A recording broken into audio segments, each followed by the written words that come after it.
नमस्कार विद्यार्थी मित्रांनो, मी प्रशांत डकणे प्रशांत क्लासेसमध्ये आपलं पुन्हा एकदा मनपूर्वक स्वागत करतो. GDCA परीक्षेसंबंधी महत्त्वपूर्ण मार्गदर्शन पाहिजे असेल तर सर्वप्रथम आपला यूट्यूब चॅनल विद्यार्थी मित्रांनो नक्की सबस्क्राईब करून ठेवा. बेल आयकॉनला क्लिक करा जेणेकरून आपले नवनवीन महत्त्वपूर्ण व्हिडिओज हे तुमच्यापर्यंत पोहोचले पाहिजे.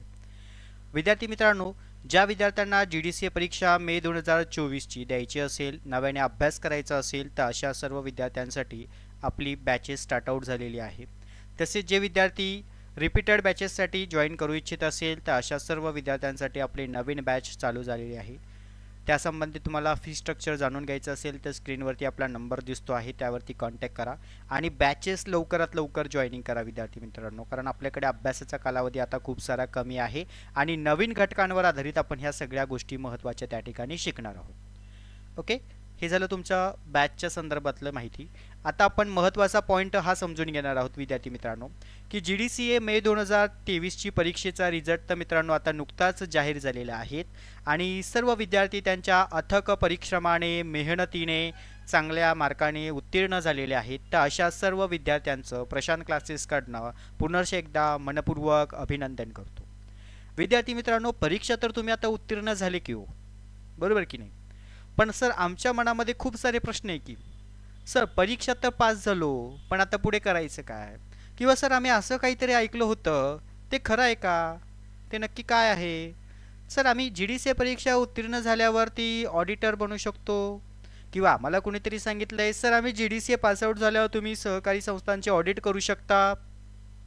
तर मित्रांनो जरा थांबा, कन्सेप्ट पहिली व्यवस्थित समजून घेत चला. उगाच काहीतरी कुठेतरी ऐकत बसतात आणि मग तुम्हाला प्रॉपर मार्गदर्शन नसल्यामुळे तुम्हाला अडचणी निर्माण होतात. तर आजच्या ह्या व्हिडिओजमध्ये मी तुम्हाला GDCA परीक्षेनंतर नक्की काय करावं, जर तुम्हाला सर्टिफाईड ऑडिटर व्हायचं असेल तर त्याच्यासाठी तुम्हाला किती वेळ देणं आवश्यक आहे हे देखील तुम्हाला क्लिअरपणे समजून घेणं आवश्यक आहे. त्यासोबतच जे आता नव्याने परीक्षा देऊ इच्छित असेल तर अशा विद्यार्थ्यांनी सुद्धा आजचा हा महत्त्वाचा व्हिडिओ व्यवस्थित समजून घ्या. GDCA परीक्षेनंतर नक्की काय करावं याविषयी मी संपूर्ण मार्गदर्शन आजच्या या व्हिडिओमधनं क्लिअर करणार आहे. व्हिडिओ शेवटपर्यंत नक्की बघा, तुमच्या मित्रमैत्रिणीपर्यंत आजचा हा व्हिडिओ पोहोचवा जेणेकरून त्यांना सुद्धा याचा निश्चित फायदा होईल. GDCA परीक्षा उत्तीर्ण झाल्यानंतर तुम्हाला सर्टिफाईड ऑडिटरसाठीही अर्ज सादर करता येतो, पण त्यासाठी काही अटी आहेत. दुसऱ्या घटकांमध्ये तुम्हाला सहकारी बँका पतसंस्थांमध्येही तुम्हाला त्या ठिकाणी सहकारी संस्थांच्या संघटनांमध्ये जेव्हा जॉब वॅकन्सी येते त्यावेळेस देखील तुम्हाला GDCA सर्टिफिकेट तिथे विचारलं जातं. ह्या घटकासाठी सुद्धा तुम्हाला GDCA परीक्षेचा उपयोग होतो.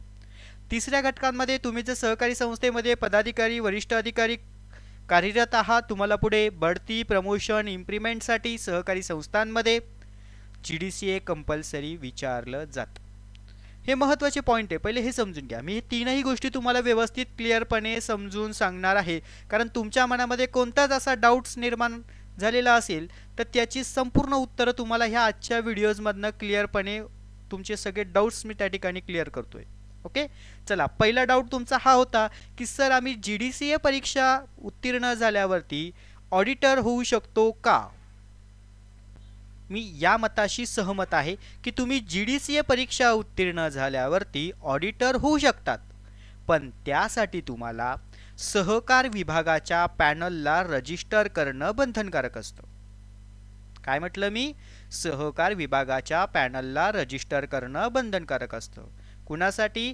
ज्या विद्यार्थ्यांना सर्टिफाईड ऑडिटर व्हायचं आहे, प्रमाणित लेखापरीक्षक व्हायचं आहे. सर्टिफाईड ऑडिटरलाच मराठीत प्रमाणित लेखापरीक्षक म्हणतात, हे सुद्धा माहिती असू द्या.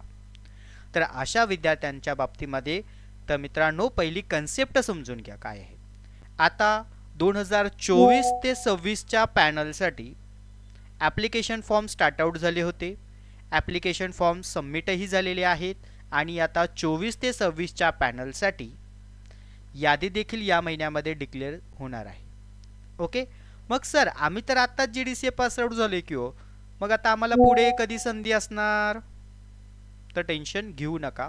GDCA परीक्षेच्या जे आत्ता क्वालिफाईड झालेले विद्यार्थी असतील, म्हणजे ऑक्टोबर 21, मे 22 आणि आता नुकताच मे 23चा रिझल्ट जाहीर झालेला आहे, तर या आधी देखील जे विद्यार्थी GDCA क्वालिफाईड असतील परंतु त्यांचं आत्ताच्या पॅनलला रजिस्ट्रेशन करायचं राहून गेलं असेल तर मग अशा विद्यार्थ्यांनी आता काय केलं पाहिजे? तर अशा विद्यार्थ्यांनी आता पुढच्या पॅनलसाठी, म्हणजे हे आता 24 ते 26चं पॅनल आहे, 27 किंवा 28चं जेव्हा पॅनल येणार आहे, बरोबर, 2027 किंवा 2028चं जेव्हा पॅनल येईल त्या पॅनलसाठी ऑक्टोबर 21, मे 22, मे 23 वाले जे कॅन्डिडेट असतील तर ते ॲप्लिकेबल होतील. हे झालं तुमच्या पात्रतेनुसार. पण त्यामध्ये आणखीन एक महत्त्वाची पात्रता दिलेली असते पॅनल रजिस्ट्रेशनसाठी. ती म्हणजे कोणती? की GDCA परीक्षा उत्तीर्ण नंतरचा, लक्षात घ्या रे, GDCA परीक्षा उत्तीर्ण नंतरचा तुम्हाला 3 वर्षाचा अनुभव असला पाहिजे ऑडिटिंग क्षेत्रामधला, तो पण सहकारी संस्थांमध्ये ऑडिट केल्याचा अनुभव. मग सर हे तर आम्हाला आता कुठनं शिकायला मिळणार हो? आम्ही तर फक्त एवढंच ऐकलं होतं की हो GDCA परीक्षा पास झालं की आम्ही ऑडिटर होता येतं. तर मित्रांनो, पहिले हे समजून घ्या, ऑडिटर होण्यासाठी तुमच्याकडे प्रॉपर पहिलं स्किल असलं पाहिजे, तुमच्याकडे अनुभव असला पाहिजे, तरच तुम्हाला ऑडिटर पॅनल रजिस्ट्रेशनसाठी नोंदणी करता येते की नाही. मग त्यासाठी त्यांनी अटी दिलेल्या आहेत की पहिलं तुम्ही पदवीधर असले पाहिजेत. सर ते तर आम्ही आहेच हो, सगळेजण पदवीधर. दुसरं GDCA, सर ती पण आम्ही परीक्षा पास आउट केली हो. पण आता तिसरी अट काय आहे की तुम्ही GDCA परीक्षा नंतर तुमच्याकडे 3 वर्षाचा ऑडिटिंग केल्याचा अनुभव पाहिजे. पण अनुभव कुणाचा ग्राह्य धरला जातो हेही क्लिअर करतो. चार्टर्ड अकाउंटंट CA फर्म किंवा इंडिव्हिज्युअल चार्टर्ड अकाउंटंट, पण हे दोघंही त्या ठिकाणी सहकार विभागाच्या पॅनलला रजिस्टर पाहिजे. अशाच लोकांचं सर्टिफाईड जे तुम्हाला देणार आहेत एक्सपिरियन्स सर्टिफिकेट, ज्यांना त्या ठिकाणी प्रमाणित लेखापरीक्षकसाठी अप्लाय करायचं आहे, पुढच्या पॅनलला सांगतोय, आत्ता नाही, पुढच्या पॅनलला त्यांना जर अप्लाय करायचं असेल तर तुम्ही घरी गप्प न बसता आता जी पॅनल यादी जाहीर होणार आहे त्यामध्ये जे काही चार्टर्ड अकाउंटंट CA फर्म्स असतील त्यांच्याशी तुम्ही कॉन्टॅक्ट करून तुम्ही त्यांच्याकडे 3 वर्ष ऑडिट एक्सपिरियन्सचा अनुभव घेणं आवश्यक आहे. तरच तुम्हाला पुढच्या पॅनलसाठी त्यांनी दिलेलं सर्टिफिकेट, कारण ते पॅनलवर रजिस्टर आहेत, त्यांनी दिलेलं सर्टिफिकेट पुढच्या तुम्हाला प्रमाणित लेखापरीक्षकासाठी ग्राह्य धरलं जातं. हे पहिलं आधी समजून घ्या. उगाच कुठेतरी काहीतरी चुकीचं ऐकत बसतात, एकतर अनुभव नसतो. तर आपल्याकडे प्रॉपर ऑडिटिंगसाठी अनुभव असणं आवश्यक आहे. तर मग आता पॉईंट क्लिअर झाला. ज्यांना सर्टिफाईड ऑडिटर होऊ इच्छित असेल, भविष्यात तुमच्यासाठी ही महत्त्वाची एक संधी असते, पण त्याच्यासाठी तुमच्याकडे अनुभव असणं आवश्यक असतो. येतंय का पॉईंट लक्षात?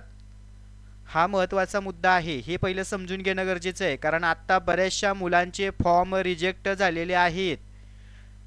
वारंवार त्यांना सूचना देऊन सुद्धा त्या ठिकाणी या गोष्टी क्लिअर केलेल्या होत्या की तुमच्याकडे 3 इयर एक्सपिरियन्स असणं आवश्यक आहे. मग आताच्या पॅनलला 2017 वाले, 2018 वाले, 2019 वाले, पण त्यांनी परीक्षा GDCA परीक्षा उत्तीर्ण नंतर त्यांनी चार्टर्ड अकाउंटंट CA फर्मकडे 3 वर्षाचा अनुभव घेतलेला आहे. आणि अशी चार्टर्ड अकाउंटंट CA फर्म की जी सहकारी विभागाच्या पॅनलला रजिस्टर आहे, त्यांचंच अनुभव सर्टिफिकेट तिथं ग्राह्य धरलं जातं. CA फॉर्मचं सांगतोय मी हा, कारण ॲप्लिकेशन फॉर्म भरताना तिथे त्यांनी उल्लेख केलेला असतो. हा महत्त्वाचा पॉईंट आहे. आता इथपर्यंत पॉईंट आता क्लिअर झाला तुमचा. तर सर्टिफाईड ऑडिटरसाठी तुम्हाला या महत्त्वाच्या अटी आहेत, व्यवस्थित समजल्या असतील, ज्या आता नव्याने GDCA पासआउट झालेले आहेत. तर आता तुम्हाला किती वर्ष त्या ठिकाणी एक्सपिरियन्स घेणं आवश्यक आहे? 3 इयर एक्सपिरियन्स घेणं आवश्यक आहे. ओके, पुढचं भविष्यात जेव्हा पॅनल येईल तेव्हा तुम्ही त्याला ॲप्लिकेबल होणार. नाही तर पुढे पॅनल येईल तेव्हा असं नको व्हायला, सर आमच्याकडे अनुभवच नाही आता, मग काय करावं? तर आतापासूनच प्रॅक्टिस स्टार्ट आउट करा. ज्यांना ऑडिटरसाठी इंटरेस्टेड असाल अशा विद्यार्थ्यांसाठी सांगतोय. चला, या मुलांचा पॉईंट क्लिअर झाला. दुसरा पॉईंट घेऊया आपण आता. ज्यांना सहकारी बँका संस्थांमध्ये काम करायचं आहे, जॉब करायचा आहे, की ज्यांनी ठरवलं की नाही सर आम्हाला फक्त आता सहकारी संस्थेमध्येच काम करायचं आहे, आम्ही त्यासाठी GDCA कंप्लीट करतोय, मग अशा विद्यार्थ्यांनी आपल्या तालुका स्तरावरती, आपल्या जिल्हा स्तरावरती, आपल्या ग्राम पातळीवरती ज्या काही पतसंस्था असतील किंवा संघटना असतील किंवा काही सहकारी संस्थांमधल्या ज्या संस्था असतील त्यांच्या व्हॅकन्सी चालू असतात. आणि ह्या व्हॅकन्सीचा अपडेट तुम्हाला पाहिजे असेल तर स्क्रीनवर आपला नंबर दिसतोय, त्यावरती कॉन्टॅक्ट करा. तुम्हाला ग्रुप सेक्शनला जॉईन केलं जाणार आहे. त्यामध्ये तुम्हाला मी वेळोवेळी अपडेट्स देत राहतो. परंतु त्यासाठी सुद्धा पुढे तुम्हाला काही महत्त्वाच्या अटी असतात. तुम्ही तर GDCA क्वालिफाईड झालेले आहेत. फॉर एक्झाम्पल एखाद्या सहकारी बँकेची नुकतीच जाहिरात आली आहे आणि तिथे क्लिरिकलचं पद आहे, व्यवस्थापकाचं पद आहे किंवा अकाउंटंटचं पद आहे किंवा कॅशियरचं पद आहे. तर अशा पदांसाठी तुम्हाला त्या ठिकाणी काही शैक्षणिक पात्रता दिलेली असते. पहिली शैक्षणिक पात्रता तुमची काय असते की तुम्ही कोणत्याही शाखेतील पदवी किंवा BCom MCom किंवा MBA किंवा त्या ठिकाणी पदव्युत्तर पदवी असे तुम्हाला शैक्षणिक पात्रता असते आणि प्लस त्याच्यापुढे तुम्हाला GDCA असतो. तर अशा विद्यार्थ्यांसाठी GDCA सर्टिफिकेट कोर्स त्या ठिकाणी महत्त्वाचा आहे. ज्या विद्यार्थ्यांना बँकिंग सेक्टरमध्ये करिअर करू इच्छित असेल तर त्या विद्यार्थ्यांनी GDCA कंप्लीट केला असेल तर त्यांनी आपल्या एरियामधल्या आपल्या स्थानिक जिल्ह्यामधल्या काही सहकारी बँका पतसंस्थांशी कॉन्टॅक्ट करणं गरजेचं आहे. तर त्या बँक अंतर्गत काही भरती असतात किंवा काही जाहिरातीच्या माध्यमातून भरती येत असतात, तर तेव्हा तुम्हाला त्या ठिकाणी GDCA कोर्स कंपल्सरी विचारला जातो. आणि परीक्षेला जी काय बँकिंग प्रोसेसिंग असते ही समजून घ्या. तुम्ही पदव्युत्तर जरी असला, तुम्ही GDCA जरी असला तरी बँक त्यांच्या नियमाने तुमची भरती करणार आहेत. मग ते नियमाने भरती कोणती असते, एकतर मुलाखत घेणार किंवा तुमची लेखी परीक्षा घेणार किंवा लेखी परीक्षा घेऊन तुमची मुलाखत घेणार आणि शेवटी डॉक्युमेंट व्हेरिफिकेशन करणार. मग त्याच्यामध्ये तुमचं GDCA असेल तर तुम्हाला प्रथम प्राधान्य दिलं जातं. हे झालं तुमचं शैक्षणिक पात्रतेच्या बाबतीत, म्हणजे तिथे तुम्हाला GDCA कंपल्सरी असतो. हा एक महत्त्वाचा पॉईंट. आणि त्यासोबतच तुम्हाला बँकिंग वर्किंगचा एक्सपिरियन्स विचारतात बघा. म्हणजे एखादी जाहिरात आली क्लेरिकल पदाची, BCom प्लस GDCA पाहिजे किंवा कोणत्याही शाखेतील पदवी प्लस GDCA पाहिजे आणि 2 वर्ष 3 वर्षाचा अनुभव पाहिजे. मग सर तुम्ही म्हणाल की सर आमच्याकडे आता अनुभव नाही, पण आम्ही GDCA पासआउट आहेत, BCom पासआउट आहोत, MCom पासआउट आहोत किंवा आमच्याकडे पदव्युत्तर पदवी आहे कोणत्याही शाखेतील. मग आम्ही नक्की काय करायचं, अप्लाय करायचा की नाही करायचं? तर मित्रांनो, तुम्ही त्या पदाला अप्लाय करायचं आणि इंटरव्ह्यू देण्याचा प्रयत्न करा. जर तुमचं एज्युकेशन जे मार्किंग सिस्टीम असणार आहे ती जर चांगली असेल, तुम्ही इंटरव्ह्यू चांगल्या परफॉर्मन्सने दिला असेल, तर संस्था तुम्हाला त्या ठिकाणी कंत्राटी पद्धतीने किंवा तात्पुरत्या स्वरूपाच्या सेवेमध्ये तुम्हाला 1 वर्षाच्या कालावधीसाठी त्या ठिकाणी त्यांच्या पातळीवरती निर्णय घेऊन तुम्हाला संधी देत असते.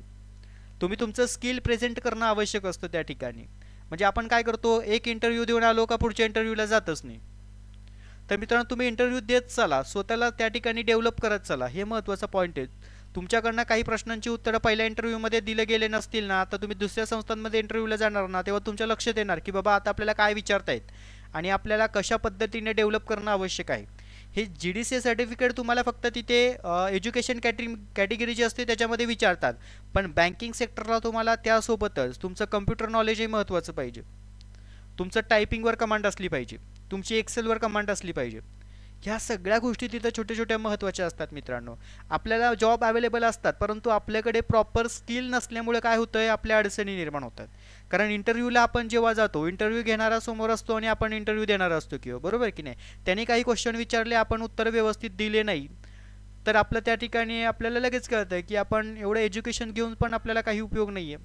तर मित्रांनो, खचून न जाता तर तुम्ही उलट प्रयत्न करणं गरजेचं आहे. जर तुम्हाला तो पातळीवरती तो इंटरव्ह्यू अटेम्प्ट नाही करता आला किंवा प्रश्नाची उत्तरं नाही देता आली, तर कुठेतरी मनामध्ये राग धरून किंवा खचून न जाता तर तुम्ही त्यावरती थोडंसं रिसर्च करून अभ्यास करून की आपल्यामध्ये नक्की काय डेव्हलप करणं गरजेचं आहे हे जर तुम्हाला व्यवस्थित कळालं, तर तुम्ही पुढच्या सेक्शन्सला आणखीन चांगली तयारी कराल आणि त्याच्या माध्यमातून तुम्ही पुढचे इंटरव्ह्यू चांगले देणार आणि पुढे तुमचं निश्चित त्या ठिकाणी सिलेक्शन होत असतं.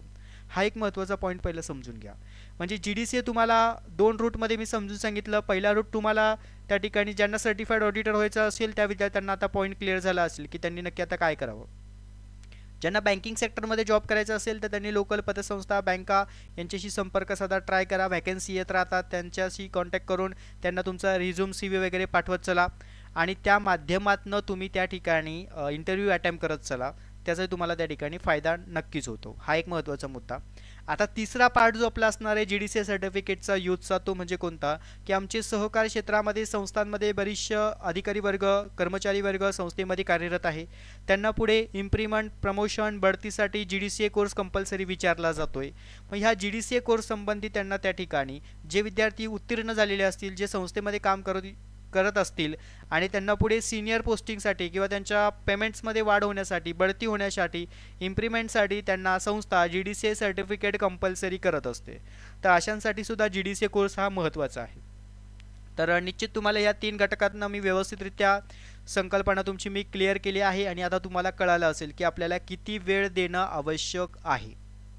ओके, हा एक सर्टिफाईड कोर्स असतो की जे तुम्हाला या कॅटेगरीमध्ये विचारलं जातं. आता बऱ्याच वेळा काय होतं माहिती आहे का, मुलांकडे अनुभवही असतो, बरोबर, पदवीधरही असतात, पण GDCA नसतं. मग अशा वेळेस संस्था त्यांना सांगते की तू GDCA पास हो, तर आम्ही तुझा पुढे विचार करू. म्हणजे ह्या अटीमुळे सुद्धा तुमचं जॉईनिंग राहून जाऊ शकतंय. म्हणून तुमचं ज्या कन्सेप्ट क्लिअर असतील ना, पासआउट असाल ना, तर तुम्ही थोडं प्रयत्न करणं तितकंच गरजेचं आहे. येते लक्षात?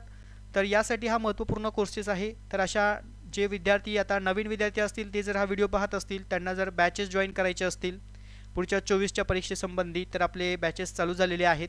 स्क्रीनवर नंबर दिसतो आहे. लवकरात लवकर बॅचेस जॉईन आउट करा. तुम्हाला नवीन घटकांवर आधारित आपले संपूर्ण लेक्चर आहे, टेस्ट सिरीज आहे आणि होम असाइनमेंट क्वेश्चन्स असतात. सराव आपल्याकडे प्रॅक्टिस असतो. त्या सगळ्या गोष्टी तुमच्या कव्हर करून त्या ठिकाणी घेतल्या जातात आणि पूर्ण नवीन घटकांवर आधारित आपल्याला पूर्ण लेक्चर्स मी त्या ठिकाणी देणार आहेत. ओके, तर सर्वांनी जे इच्छुक असतील तर त्यांनी कृपा करून त्या ठिकाणी नंबर दिलेले आहे, त्यावरती संपर्क साधून तुम्ही ॲडमिशन्स घेऊ शकता. आणि आता जे GDCA परीक्षा पासआउट झालेले आहेत, तर अशा विद्यार्थ्यांना कन्सेप्ट तुमची क्लिअर झाली की नक्की तुम्ही काय करायला पाहिजे आता. ओके, शेवटी जाता जाता सांगतोय, ज्यांना सर्टिफाईड ऑडिटर व्हायचं असेल तर त्यांनी चार्टर्ड अकाउंटंट CA फर्मकडे, पण ती फर्म पण सहकार विभागाच्या पॅनलला रजिस्टर पाहिजे. जेव्हा तुम्ही इंटरव्ह्यूला तिथे जाणार तेव्हा त्यांना विचारा तुम्ही पॅनलला रजिस्टर आहात का. ते असतील तर तुम्ही त्यांच्याकडनं एक्सपिरियन्स सर्टिफिकेट जे काही काम करणार आहात 3 वर्ष, त्यांना तसं सांगा की मला ऑडिटिंग क्षेत्रातलं काम शिकायचं आहे. ओके, तर या पद्धतीने तुम्ही तिथे जॉईनिंग करा. तर तुम्हाला भविष्यामध्ये जेव्हा पॅनल येईल 27-28ला, तेव्हा तुम्हाला त्यांचं सर्टिफिकेट तिथे ग्राह्य धरलं जाणार आहे. हा महत्त्वाचा पॉईंट आहे. दुसऱ्या पॉईंटमध्ये ज्यांना जॉबच्या दृष्टीने काम करायचं असेल तर त्यांनी बँकिंग सेक्टरकडे फोकस करणं आवश्यक आहे. आणि जे कर्मचारी वर्ग ऑलरेडी संस्थेमध्ये कामाला आहे तर त्यांना इम्प्रिमेंट प्रमोशनसाठी ह्या गोष्टी कंपल्सरी असतात. ओके, अगदी थोडक्यात तुमचा मी पॉईंट या ठिकाणी क्लिअर केलेला आहे. तसेच आपल्याकडे काही हाऊसिंग कोऑपरेटिव्ह सोसायट्यांचे अकाउंटिंग ऑडिटिंगची कामं असतात. तर त्यावेळेस ज्या लोकांना या क्षेत्रामध्ये इंटरेस्टेड असतील शिकण्यासाठी, तर तुम्हाला GDCA कोर्सेस तिथे कंपल्सरी असतो रजिस्ट्रेशनच्या पार्टसाठी. ओके, म्हणजेच पॅनलवर येण्यासाठी या गोष्टी तुम्हाला कंपल्सरी आहे, थोडक्यात सांगायचं झालं तर. तर सर्वांना आजचा व्हिडिओ व्यवस्थित समजला. प्रत्येक विद्यार्थ्यांना त्यांच्या पुढे शैक्षणिक वाटचालीसाठी प्रशांत क्लासेसकडनं हार्दिक शुभेच्छा. आपला हा व्हिडिओ जर तुम्हाला मनापासनं आवडला असेल मित्रांनो, खरोखरच तुमचं त्या ठिकाणी जे करिअर गायडन्स आहे, तुमचे जे मनातले प्रश्न डाऊट्स आहेत ते क्लिअर झालेले असतील, तर आपल्या चॅनलला नक्की सबस्क्राईब करा, बेल आयकॉनला क्लिक करा आणि मनापासून आपले व्हिडिओ जर आवडले असतील तर मित्रांनो लाईक मात्र नक्की करत चला. ओके, आणि आपल्या मित्रमैत्रिणींपर्यंत हा व्हिडिओ पोचवा, जेणेकरून त्यांनासुद्धा हे सगळे डाऊट्स असतील ते त्यांचे क्लिअर होतील. नवीन बॅचेस चालू आहेत, ॲडमिशन्स कम्प्लिटली पूर्ण करून घ्या. ओके, धन्यवाद.